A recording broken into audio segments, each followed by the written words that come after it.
ਸਤਿ ਸ਼੍ਰੀ ਅਕਾਲ। ਤੁਸੀਂ ਦੇਖ ਰਹੇ ਹੋ ਪੰਜਾਬ ਮੇਲ USA ਟੀਵੀ। ਮੈਂ ਵਰੁਣ ਕੌਰ ਮਾਨ। ਖਬਰਾਂ ਦੇ ਬੁਲੇਟਿਨ 'ਚ ਤੁਹਾਡਾ ਸਵਾਗਤ। ਖਬਰਾਂ ਦੇ ਬੁਲੇਟਿਨ ਦੇ sponsor real estate broker Mohan Cheema. Real estate ਦੀ ਦੁਨੀਆ 'ਚ ਮੰਨੇ ਪ੍ਰਮੰਨੇ ਨਾਮ ਪੇਸ਼ ਨੇ। ਪਹਿਲਾਂ ਚੁਣਵੀਆਂ ਖਬਰਾਂ। ਜਰਮਨੀ ਦੇ ਹਵਾਈ ਅੱਡਿਆਂ ਤੇ ਹੜਤਾਲ ਕਾਰਨ ਉਡਾਣਾਂ ਰੱਦ। ਅੱਜ ਫਿਰ ਹੋਵੇਗੀ ਰੂਸ ਯੂਕਰੇਨ ਵਿਚਕਾਰ ਗੱਲਬਾਤ। ਰਾਸ਼ਟਰਪਤੀ ਜ਼ੈਲੈਂਸਕੀ ਕਰਨਗੇ ਅਮਰੀਕੀ ਸੰਸਦ ਨੂੰ ਸੰਬੋਧਨ। ਪਾਕਿਸਤਾਨ ਵਿੱਚ ਡਿੱਗੀ ਮਿਜ਼ਾਈਲ ਦੇ ਮਾਮਲੇ ਵਿੱਚ ਅਮਰੀਕਾ ਨੇ ਦਿੱਤਾ ਭਾਰਤ ਦਾ ਸਾਥ। ਹੁਣ ਅਮਰੀਕਾ ਦੇ ਟਰੱਕ ਡਰਾਈਵਰਾਂ ਨੇ ਸਰਕਾਰ ਖਿਲਾਫ ਖੋਲ੍ਹਿਆ ਮੋਰਚਾ। ਵਾਸ਼ਿੰਗਟਨ ਵਿੱਚ ਲਗਾਇਆ ਗਿਆ ਜਾਮ। ਅਮਰੀਕਾ ਦੀ ਚੀਨ ਨੂੰ ਚੇਤਾਵਨੀ, ਜੇਕਰ ਕੀਤੀ ਰੂਸ ਦੀ ਮਦਦ ਤਾਂ ਭੁਗਤਣੇ ਪੈਣਗੇ ਗੰਭੀਰ ਨਤੀਜੇ। ਪੱਤਰਕਾਰ ਦੀ ਰੂਸ ਫੌਜੀਆਂ ਵੱਲੋਂ ਕੀਤੀ ਹੱਤਿਆ ਤੇ ਅਮਰੀਕੀ ਮੀਡੀਆ ਵੱਲੋਂ ਨਿੰਦਾ। ਬਰਾਕ ਓਬਾਮਾ ਕਰੋਨਾ ਵਾਇਰਸ ਨਾਲ ਸੰਕਰਮਿਤ। ਤੇ ਹੁਣ ਇਹਨਾਂ ਖਬਰਾਂ ਦਾ ਵਿਸਥਾਰ।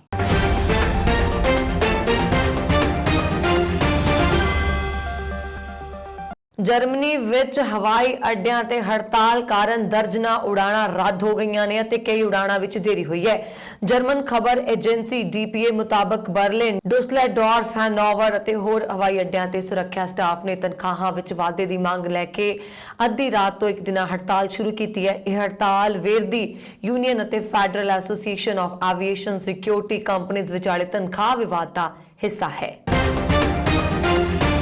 ਰੂਸ ਅਤੇ ਯੂਕਰੇਨ ਦੇ ਯੁੱਧ ਦੇ ਵਿਚਕਾਰ ਚੌਥੇ ਦੌਰ ਦੀ ਗੱਲਬਾਤ ਹੋਣੀ ਹੈ। ਦੋਵੇਂ ਦੇਸ਼ਾਂ ਵਿਚਾਲੇ ਇਹ ਗੱਲਬਾਤ ਜੰਗ ਦੇ 20ਵੇਂ ਦਿਨ ਵੀ ਜਾਰੀ ਰਹੇਗੀ। ਹਾਲਾਂਕਿ ਸੋਮਵਾਰ ਨੂੰ ਹੋਈ ਗੱਲਬਾਤ 'ਚ ਦੋਹਾਂ ਦੇਸ਼ਾਂ ਵਿਚਾਲੇ ਸੁਲਹ ਸਫਾਈ ਦਾ ਕੋਈ ਰਸਤਾ ਨਹੀਂ ਨਿਕਲ ਸਕਿਆ ਸੀ। ਯੂਕਰੇਨ ਦੇ ਰਾਸ਼ਟਰਪਤੀ ਵਲੋਦੀਮੀਰ ਜ਼ੈਲੈਂਸਕੀ ਨੇ ਕਿਹਾ ਹੈ ਕਿ ਉਹਨਾਂ ਨੇ ਯੁੱਧ ਨੂੰ ਖਤਮ ਕਰਨ ਅਤੇ ਸ਼ਾਂਤੀ ਸਥਾਪਿਤ ਕਰਨ ਦੀਆਂ ਕੋਸ਼ਿਸ਼ਾਂ ਦੇ ਹਿੱਸੇ ਵਜੋਂ ਇਜ਼ਰਾਈਲ ਦੇ ਪ੍ਰਧਾਨ ਮੰਤਰੀ ਨਫਤਾਲੀ ਬੇਨੇਟ ਨਾਲ ਗੱਲ ਕੀਤੀ ਹੈ।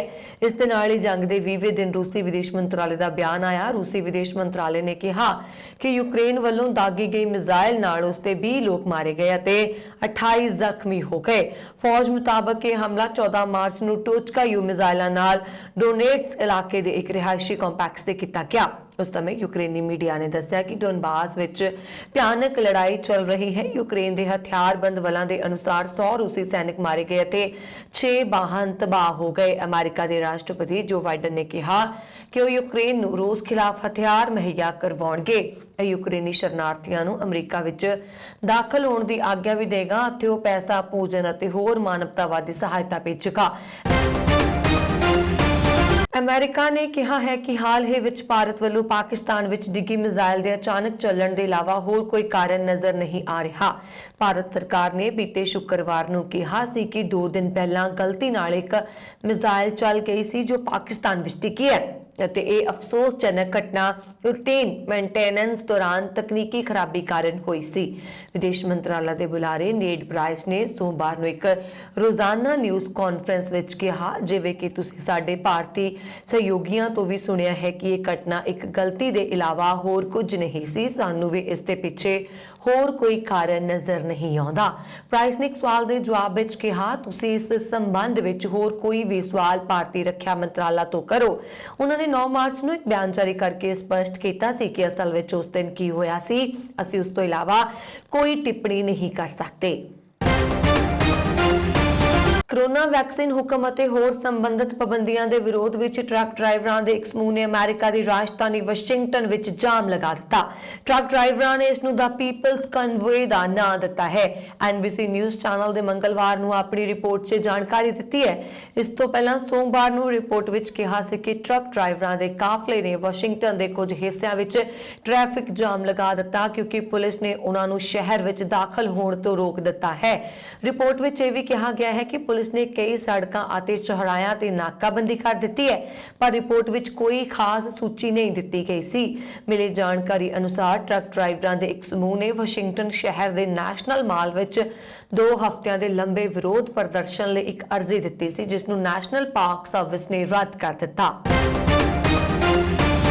ਅਮਰੀਕਾ ਨੇ ਚੀਨ ਨੂੰ ਚੇਤਾਵਨੀ ਦਿੱਤੀ ਹੈ ਕਿ ਜੇਕਰ ਉਸਨੇ ਕਿਸੇ ਵੀ ਤਰ੍ਹਾਂ ਯੂਕਰੇਨ ਤੇ ਹਮਲੇ ਵਿੱਚ ਰੂਸ ਦੀ ਮਦਦ ਕੀਤੀ ਤਾਂ ਉਸਦੇ ਗੰਭੀਰ ਨਤੀਜੇ ਭੁਗਤਣੇ ਪੈਣਗੇ। ਅਮਰੀਕੀ ਮੀਡੀਆ ਦੀਆਂ ਰਿਪੋਰਟਾਂ ਵਿੱਚ ਜਾਣਕਾਰੀ ਦਿੱਤੀ ਗਈ ਹੈ। ਅਜਿਹੀ ਚੇਤਾਵਨੀ ਸੋਮਵਾਰ ਨੂੰ ਰੋਮ ਵਿੱਚ ਅਮਰੀਕਾ ਦੇ ਰਾਸ਼ਟਰੀ ਸੁਰੱਖਿਆ ਸਲਾਹਕਾਰ ਜੇਕ ਸੁਲੀਵਾਨ ਅਤੇ ਚੀਨ ਦੀ ਵਿਦੇਸ਼ ਨੀਤੀ ਸਲਾਹਕਾਰ ਯੇਨ ਜੀਕੀ ਵਿਚਾਲੇ ਹੋਈ ਬੈਠਕ ਤੋਂ ਕੁਝ ਘੰਟੇ ਪਹਿਲਾਂ ਆਈ।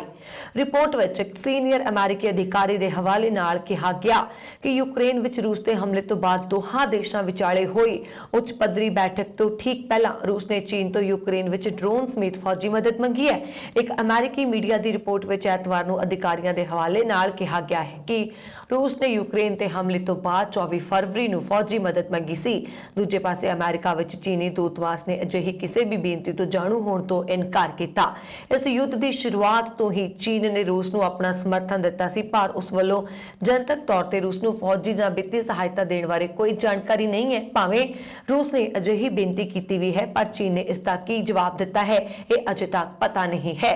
ਚੀਨੀ ਦੂਤਘਰ ਦੇ ਬੁਲਾਰੇ ਲਿਊ ਪੇਓਂਗ ਨੇ ਐਤਵਾਰ ਨੂੰ CNN ਨੂੰ ਦੱਸਿਆ ਸੀ ਕਿ ਉਸ ਨੂੰ ਰੂਸ ਤੋਂ ਅਜਿਹੀ ਕਿਸੇ ਵੀ ਬੇਨਤੀ ਦੀ ਜਾਣਕਾਰੀ ਨਹੀਂ ਹੈ। यूक्रेन की राजधानी कीव विच रूसी फौजां वल्लों गोली मार के 50 साला अमेरिकी पत्रकार ब्रैम्पटन रेनॉल्ड की दुखदाई मौत ते समुचे अमेरिकी मीडिया ने दुख जाहिर करदियां रूसी फौज की इस घिनौनी हरकत की सख्त शब्दों में निखेधी करदियां इसनूं शर्मनाक कारा दस्सिया ते कहा कि रूसी फौज बेकाबू हुंदी जा रही है ते पत्रकारां नूं भी निशाना बनाया जाना एक तरह नाल मीडिया ते हमला है।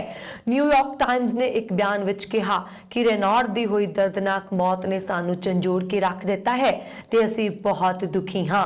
रेनॉल्ड एक जिम्मेवार पत्रकार सी जिसने न्यूयॉर्क टाइम्स लिए लंबा समा बेहतरीन सेवावां निभाईयां। इस वेले उहदा टाइम्स लिए की विच काम कर रहा सी। रूस दीआं यूक्रेन विच फौजी वधीकियां दा पर्दाफाश करन वाले पत्रकार रेनॉल्ड दी एक चैक पोस्ट तो गुजरदियां जानबुझ के हत्या की गई है। अज इत्थों दीआं तकरीबन सारियां अखबारां ने पत्रकार रेनॉल्ड दी खबर नूं प्रमुखता नाल प्रकाशित किया है। अमेरिका के साबका राष्ट्रपति बराक ओबामा ने कहा है कि वो कोरोना वायरस नाल संक्रमित पाए गए ने, हालांकि उन्होंने पत्नी मिशेल संक्रमित नहीं हैं। ओबामा ने एतवार नूं ट्वीट किया सी, पिछले 2 दिनों तो मेरे गले विच खारिश है पर मैं ठीक महसूस कर रहा हाँ। उन्होंने कहा शुक्र है कि मैं अते मिशेल ने टीकाकरण करवा लिया सी अते बूस्टर डोज भी लई है। ओबामा ने अमरीकियों नूं संक्रमण दर विच गिरावट के बावजूद कोरोना वायरस विरुद्ध टीका लगवाउण लई उत्साहित किया। प्रधानमंत्री नरेंद्र मोदी ने बराक ओबामा के जल्दी ठीक होने की कामना की है।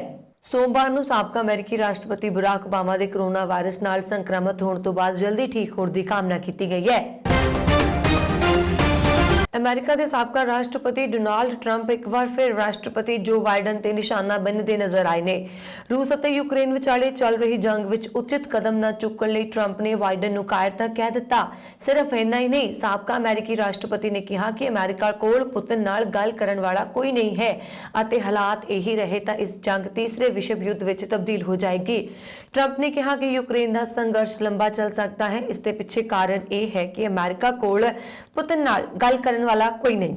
ट्रंप मुताबिक समुचियां कमजोरियां कायरपन अते असमर्था के बावजूद बाइडन दे कोल समा है कि वह बिना अमरीकियों का खून बहाए यूक्रेन संकट नूं खत्म करन। ट्रंप ने कहा कि अमेरिका नूं चाहुंदा है कि वह रूस नूं लगातार धमकियां देवे और रूस नूं दस्से कि पश्चिमी देशों की ऊर्जा जरूरतों लई रूस ते निर्भर हमेशा हमेशा लई खत्म हो सकती है। ट्रंप ने इस गल ते भी जोर दिता कि उन्हां दी शख्सियत सी जिसने अमेरिका नूं जंग तो दूर रखिया। न्यूयॉर्क की सड़क उपर सुते पे बेघर 2 व्यक्तियों उपर अणपछाते हमलावर ने गोलियां चला के एक दी हत्या कर दी है ते एक नूं होर जख्मी कर दिता। पुलिस अनुसार हमलावर ने 90 मिनटां दे वक्फे नाल मैनहटन दे हेठले खेतर विच 2 थावां ते सुते पे बेघर व्यक्तियों नूं निशाना बनाया। पहली घटना विच किंग स्ट्रीट दी नुक्कर नेड़े एक सुते पे व्यक्ति दी गोलियां मारियां। न्यूयॉर्क पुलिस विभाग के डिप्टी चीफ कमांडिंग अफसर हैनरी स्टोनर ने दस्सिया कि पुलिस ने मौके पर जाके जख्मी व्यक्ति को हस्पताल दाखिल करवाया। दूसरी घटना 148 लाफायर्ड स्ट्रीट के बाहर वार वापरी जिथे स्लीपिंग बैग विच सुते पे व्यक्ति के सिर ते धौण उपर गोलियां वजियां। उसकी मौके पर मौत हो गई। पुलिस ने CCTV कैमरे विच कैद हुई हमलावर दीआं तस्वीरां जारी कीतियां ने। रूस यूक्रेन जंग का 20वां दिन, इस विचाले दोवां देशों च हुण तक कई बार गलबात हो चुकी है पर जंग खत्म करने लई आम सहमति नहीं बन पा रही। लंबी खिचदी जंग विचाले रूस के फौजी उपकरण ते गोला बारूद तेजी नाल खत्म हो रहे ने। साबका अमेरिकी फौज अधिकारी ने दावा किया है कि रूस के कोल सिर्फ 10 दिनों का ही गोला बारूद बचा है। इस विचाले यूक्रेन के राष्ट्रपति व्लादिमीर ज़ेलेंस्की का नवा वीडियो सामने आया। इस विच रूसी फौजियों को चेतावनी दिंदे नजर आ रहे ने। वीडियो मैसेज विच रूसी ਰੂਸੀ ਫੌਜੀਆਂ ਨੂੰ ਆਤਮ ਸਮਰਪਣ ਕਰਨ ਲਈ ਜ਼ੈਲੈਂਸਕੀ ਕਹਿ ਰਹੇ ਨੇ। ਜ਼ੈਲੈਂਸਕੀ ਕਹਿੰਦੇ ਨਜ਼ਰ ਆਏ ਕਿ ਯੂਕਰੇਨ ਲੋਕਾਂ ਵੱਲੋਂ ਅਸੀਂ ਤੁਹਾਨੂੰ ਜਿਉਣ ਦਾ ਮੌਕਾ ਦਿੰਦੇ ਹਾਂ। ਜੇ ਤੁਸੀਂ ਸਾਡੀ ਫੌਜ ਸਾਹਮਣੇ ਆਤਮ ਸਮਰਪਣ ਕਰਦੇ ਹੋ ਤਾਂ ਅਸੀਂ ਤੁਹਾਡੇ ਨਾਲ ਉਹ ਜਿਹਾ ਵਤੀਰਾ ਹੀ ਕਰਾਂਗੇ ਜੋ ਇਨਸਾਨਾਂ ਨਾਲ ਕੀਤਾ ਜਾਣਾ ਚਾਹੀਦਾ ਹੈ। ਵਲੋਦੀਮੀਰ ਜ਼ੈਲੈਂਸਕੀ ਨੇ ਆਪਣੇ ਵੀਡੀਓ ਮੈਸੇਜ ਵਿੱਚ ਕਿਹਾ, ਰੂਸੀ ਫੌਜੀਆਂ ਲਈ ਜੰਗ ਹੁਣ ਇੱਕ ਮਾੜਾ ਸੁਪਨਾ ਬਣ ਕੇ ਰਹਿ ਗਈ ਹੈ। ਉਹਨਾਂ ਨੇ ਦਾਅਵਾ ਕੀਤਾ ਹੈ ਕਿ ਰੂਸੀ ਫੌਜੀ ਜੰਗ ਦੇ ਮੈਦਾਨ ਤੋਂ ਭੱਜ ਰਹੇ ਨੇ। ਉਹ ਯੂਕਰੇਨੀ ਫੌਜ ਲਈ ਆਪਣੇ ਹਥਿਆਰ ਤੱਕ ਛੱਡ ਕੇ ਜਾ ਰਹੇ ਨੇ। ਦੱਸਦੀ ਹੈ ਕਿ ਕੀਵ ਵਿੱਚ ਸਵੇਰੇ ਹੀ ਸ਼ੁਰੂਆਤ ਤੇਜ਼ ਧਮਾਕਿਆਂ ਨਾਲ ਹੋਈ। ਦੂਜੇ ਪਾਸੇ ਯੂਕਰੇਨ ਖਿਲਾਫ ਜੰਗ ਲੜਨ ਲਈ 40,000 ਤੋਂ ਵੱਧ ਸੀਰੀਆਈ ਲੜਾਕੇ ਤਿਆਰ ਨੇ। ਇਹਨਾਂ ਲੜਾਕਿਆਂ ਨੇ ਰੂਸ ਵੱਲੋਂ ਜੰਗ ਦੇ ਵਿੱਚ ਹਿੱਸਾ ਲੈਣ ਲਈ ਖੁਦ ਨੂੰ ਰਜਿਸਟਰ ਕਰਵਾਇਆ ਹੈ। ਕੇਂਦਰੀ ਹਵਾਬਾਜ਼ੀ ਮੰਤਰਾਲਾ ਨੇ ਦੇਸ਼ ਦੇ ਹਵਾਈ ਅੱਡਿਆਂ ਤੇ ਅੰਮ੍ਰਿਤਧਾਰੀ ਸਿੱਖ ਕਰਮਚਾਰੀਆਂ ਦੇ ਡਿਊਟੀ ਸਮੇਂ ਕਿਰਪਾਨ ਪਹਿਨਣ ਤੇ ਲਗਾਈ ਰੋਕ ਨੂੰ ਹਟਾ ਦਿੱਤਾ। ਇਸ ਸੰਬੰਧੀ ਲੋੜੀਂਦੇ ਹੁਕਮ ਕੇਂਦਰੀ ਹਵਾਬਾਜ਼ੀ ਸੁਰੱਖਿਆ ਬਿਊਰੋ ਦੇ ਡਾਇਰੈਕਟਰ ਜਨਰਲ ਜੇ ਪ੍ਰਸਾਦ ਵੱਲੋਂ ਜਾਰੀ ਕੀਤੇ ਗਏ ਨੇ। ਇਸ ਤੋਂ ਪਹਿਲਾਂ ਇੱਕ ਨੋਟੀਫਿਕੇਸ਼ਨ ਜਾਰੀ ਕਰਕੇ ਅੰਮ੍ਰਿਤਧਾਰੀ ਕਰਮਚਾਰੀਆਂ ਤੇ ਡਿਊਟੀ ਸਮੇਂ ਕਿਰਪਾਨ ਪਹਿਨਣ ਤੇ ਰੋਕ ਲਗਾ ਦਿੱਤੀ ਗਈ ਸੀ। ਇਸ ਦਾ ਸ਼੍ਰੋਮਣੀ ਕਮੇਟੀ ਸਮੇਤ ਹੋਰ ਸਿੱਖ ਸੰਸਥਾ ਵੱਲੋਂ ਸਖਤ ਵਿਰੋਧ ਕੀਤਾ ਗਿਆ ਸੀ। ਸਿੱਖ ਸੰਸਥਾ ਨੇ ਇਸ ਨੂੰ ਦੇਸ਼ ਵਿੱਚ ਹੀ ਸਿੱਖਾਂ ਨਾਲ ਵਿਤਕਰਾ ਕਰਾਰ ਦਿੱਤਾ ਸੀ। ਸ਼੍ਰੋਮਣੀ ਕਮੇਟੀ ਦੇ ਪ੍ਰਧਾਨ ਐਡਵੋਕੇਟ ਹਰਜਿੰਦਰ ਸਿੰਘ ਧਾਮੀ ਨੇ ਇਸ ਆਦੇਸ਼ ਖਿਲਾਫ ਕੇਂਦਰੀ ਹਵਾਬਾਜ਼ੀ ਮੰਤਰੀ ਨੂੰ ਇੱਕ ਪੱਤਰ ਵੀ ਭੇਜਿਆ ਸੀ। ਕੈਨੇਡਾ 'ਚ ਮਹਾਮਾਰੀ ਕਾਰਨ ਬੇਰੁਜ਼ਗਾਰ ਹੋਏ ਲੋਕਾਂ ਨੂੰ ਬੀਤੇ ਫਰਵਰੀ ਮਹੀਨੇ ਦੌਰਾਨ ਵੱਡੀ ਰਾਹਤ ਮਿਲੀ ਹੈ, ਕਿਉਂਕਿ ਇਸ ਮਹੀਨੇ ਦੌਰਾਨ 3,37,000 ਨਵੀਆਂ ਨੌਕਰੀਆਂ ਪੈਦਾ ਹੋਈਆਂ। ਸਰਕਾਰੀ ਸਟੈਟਿਸਟੀਕਲ ਏਜੰਸੀ ਮੁਤਾਬਕ ਫਰਵਰੀ ਵਿੱਚ ਬੇਰੁਜ਼ਗਾਰੀ ਦਰ ਸਭ ਤੋਂ ਹੇਠਲੇ ਪੱਧਰ ਤੇ ਰਹੀ। ਕੈਨੇਡਾ 'ਚ ਦਸੰਬਰ ਤੇ ਜਨਵਰੀ ਦੌਰਾਨ ਲਾਈਆਂ ਗਈਆਂ ਸਖਤ ਪਾਬੰਦੀਆਂ 'ਚ ਫਰਵਰੀ ਮਹੀਨੇ ਦੌਰਾਨ ਢਿੱਲ ਦੇ ਦਿੱਤੀ ਗਈ, ਕਿਉਂਕਿ ਇਸ ਦੌਰਾਨ ਕੋਰੋਨਾ ਵਾਇਰਸ ਦੇ ਵੈਰੀਐਂਟ ਓਮਿਕਰੋਨ ਦਾ ਕਹਿਰ ਕਾਫੀ ਘਟ ਗਿਆ ਸੀ। ਇਸ ਤੇ ਚੱਲਦਿਆਂ ਨਵੀਆਂ ਨੌਕਰੀਆਂ ਪੈਦਾ ਹੋਈਆਂ ਤੇ ਬੇਰੁਜ਼ਗਾਰੀ ਦਰ 5.5% ਤੱਕ ਪਹੁੰਚ ਗਈ। ਵਿਵੇਕ ਰੰਜਨ ਅਗਨੀਹੋਤਰੀ ਦੀ ਫਿਲਮ ਦਾ ਕਸ਼ਮੀਰ ਫਾਈਲਜ਼ ਰਿਲੀਜ਼ ਹੋਣ ਤੋਂ ਬਾਅਦ ਹੀ ਕਾਫੀ ਸੁਰਖੀਆਂ 'ਚ ਹੈ। ਫਿਲਮ ਨੂੰ ਦਰਸ਼ਕਾਂ ਵੱਲੋਂ ਭਰਵਾਂ ਹੁੰਗਾਰਾ ਮਿਲ ਰਿਹਾ ਹੈ ਤੇ ਲੋਕ ਆਪਣੇ ਆਪਣੇ ਤਰੀਕੇ ਨਾਲ ਫਿਲਮ ਲਈ ਧੰਨਵਾਦ ਪ੍ਰਗਟ ਕਰ ਰਹੇ ਨੇ। ਹੁਣ ਜਾਣਕਾਰੀ ਆ ਰਹੀ ਹੈ ਕਿ ਫਿਲਮ ਦੇ ਨਿਰਦੇਸ਼ਕ ਵਿਵੇਕ ਰੰਜਨ ਅਗਨੀਹੋਤਰੀ ਨੂੰ ਅਮਰੀਕਾ ਦੇ ਰੋਡ ਆਈਲੈਂਡ ਨੇ ਫਿਲਮ ਦੇ ਨਿਰਮਾਣ ਲਈ ਵਿਵੇਕ ਰੰਜਨ ਅਗਨੀਹੋਤਰੀ ਨੂੰ ਸਨਮਾਨਿਤ ਕੀਤਾ। ਇਸ ਦੇ ਨਾਲ ਹੀ ਫਿਲਮ ਨੂੰ ਦੇਖ ਕੇ ਅਮਰੀਕਾ ਨੇ 32 ਸਾਲਾਂ ਬਾਅਦ ਅਧਿਕਾਰਤ ਤੌਰ ਤੇ ਮੰਨਿਆ ਹੈ ਕਿ ਕਸ਼ਮੀਰ ਵਿੱਚ ਕਸ਼ਮੀਰੀ ਪੰਡਤਾਂ ਦਾ ਕਤਲੇਆਮ ਹੋਇਆ ਸੀ। ਇਸ ਦੇ ਨਾਲ ਹੀ ਇਹ ਪਹਿਲੀ ਵਾਰ ਹੈ ਜਦੋਂ ਕਿਸੇ ਦੇਸ਼ ਨੇ ਅਧਿਕਾਰਤ ਤੌਰ ਤੇ ਕਸ਼ਮੀਰੀ ਪੰਡਤਾਂ ਦੇ ਇਸ ਕਤਲੇਆਮ ਨੂੰ ਸਵੀਕਾਰ ਕੀਤਾ। ਇਸ ਦੀ ਜਾਣਕਾਰੀ ਉਹਨਾਂ ਨੇ ਆਪਣੇ ਅਧਿਕਾਰਤ ਸੋਸ਼ਲ ਮੀਡੀਆ ਹੈਂਡਲ ਤੇ ਸਾਂਝੀ ਕੀਤੀ ਹੈ। ਚੀਨ ਵਿੱਚ ਇੱਕ ਵਾਰ ਫਿਰ ਤੋਂ ਕੋਰੋਨਾ ਮਹਾਮਾਰੀ ਫੈਲ ਗਈ ਹੈ। ਤਾਜ਼ਾ ਰਿਪੋਰਟ ਦੇ ਅਨੁਸਾਰ ਇੱਥੇ ਇੱਕ ਦਿਨ ਵਿੱਚ 5,280 ਨਵੇਂ ਕੋਵਿਡ ਮਰੀਜ਼ ਸਾਹਮਣੇ ਆਏ ਨੇ। ਇਹ ਸੰਖਿਆ ਮਹਾਮਾਰੀ ਦੀ ਸ਼ੁਰੂਆਤ ਤੋਂ ਬਾਅਦ ਸਭ ਤੋਂ ਵੱਧ ਹੈ। ਸਭ ਤੋਂ ਵੱਧ ਪ੍ਰਭਾਵਿਤ ਖੇਤਰ ਜ਼ਿਲਿਨ ਸੂਬਾ ਹੈ। ਚੀਨ ਵਿੱਚ ਕੋਰੋਨਾ ਦੇ ਨਵੇਂ ਮਾਮਲੇ ਸਾਹਮਣੇ ਆਉਣ ਤੋਂ ਬਾਅਦ ਘੱਟੋ-ਘੱਟ 10 ਸ਼ਹਿਰਾਂ ਅਤੇ ਕਾਉਂਟੀਆਂ ਨੂੰ ਬੰਦ ਕਰ ਦਿੱਤਾ ਗਿਆ। AFP ਦੀ ਰਿਪੋਰਟ ਦੇ ਅਨੁਸਾਰ ਜਿਨ੍ਹਾਂ ਸ਼ਹਿਰਾਂ ਵਿੱਚ ਲਾਕਡਾਊਨ ਲਗਾਇਆ ਗਿਆ ਹੈ ਉਹਨਾਂ ਵਿੱਚ ਸ਼ੇਨਜ਼ੇਨ ਵੀ ਸ਼ਾਮਲ ਹੈ। ਇਹ ਟੈਕ ਹਬ ਹੈ ਜਿੱਥੇ 17 ਮਿਲੀਅਨ ਲੋਕ ਰਹਿੰਦੇ ਨੇ। ਨਵੇਂ ਕੋਰੋਨਾ ਸੰਕਰਮਣ ਓਮਿਕਰੋਨ ਦੇ 1337 ਮਾਮਲੇ ਦਰਜ ਕੀਤੇ ਗਏ ਪਿਛਲੇ 24 ਘੰਟਿਆਂ ਵਿੱਚ। ਇਹਨਾਂ ਵਿੱਚੋਂ 895 ਮਾਮਲੇ ਇਕੱਲੇ ਜ਼ਿਲ੍ਹੇ ਦੇ ਉਦਯੋਗਿਕ ਸੂਬੇ ਵਿੱਚ ਸਾਹਮਣੇ ਆਏ ਨੇ। ਸਰਕਾਰ ਨੇ ਨੋਟਿਸ ਜਾਰੀ ਕਰਕੇ ਇਸ ਸੂਬੇ ਤੋਂ ਬਾਹਰ ਜਾਣ ਤੇ ਪਾਬੰਦੀ ਲਗਾ ਦਿੱਤੀ ਹੈ। ਉੱਥੋਂ ਬਾਹਰ ਜਾਣ ਲਈ ਪੁਲਿਸ ਦੀ ਆਗਿਆ ਲੈਣੀ ਪਏਗੀ। ਜਾਂਚ ਕੇਂਦਰ ਤੇ ਨਿਗਰਾਨੀ ਰੱਖਣ ਅਤੇ ਦਵਾਈ ਦਾ ਛਿੜਕਾਅ ਕਰਨ ਲਈ ਡਰੋਨ ਦੀ ਮਦਦ ਲਈ ਜਾ ਰਹੀ ਹੈ। ਗੁਜਰਾਤ ਕਾਂਗਰਸ ਦੇ ਵਿਧਾਇਕ ਡਾਕਟਰ ਅਨਿਲ ਜੋਸ਼ਾਰੀਆ ਦੀ ਕੋਰੋਨਾ ਇਨਫੈਕਸ਼ਨ ਕਾਰਨ ਮੌਤ ਹੋ ਗਈ ਹੈ। ਉਹ 69 ਸਾਲਾਂ ਦੇ ਸਨ।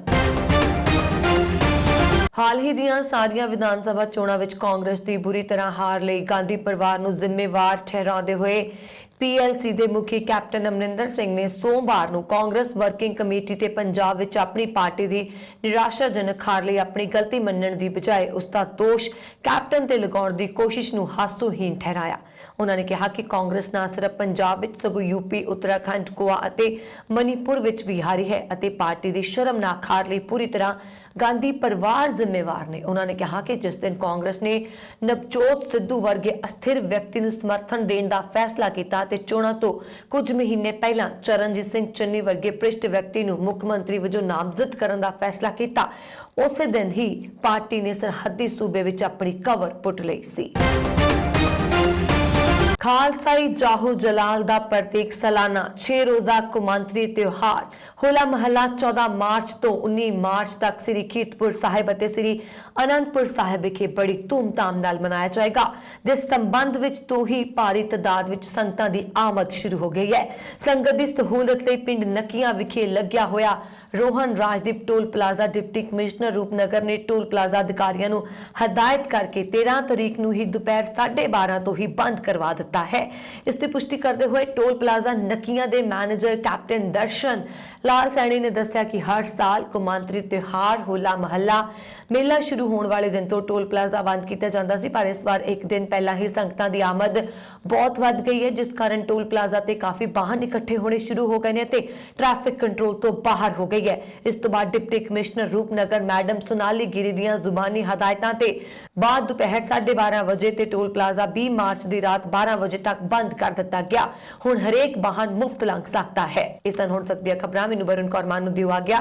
ਹੋਰ ਖਬਰਾਂ ਦੇ ਲਈ ਸਾਡਾ YouTube ਚੈਨਲ ਪੰਜਾਬ ਮੇਲ USA ਵੀ ਜ਼ਰੂਰ ਸਬਸਕ੍ਰਾਈਬ ਕਰੋ। ਸਤਿ ਸ਼੍ਰੀ ਅਕਾਲ।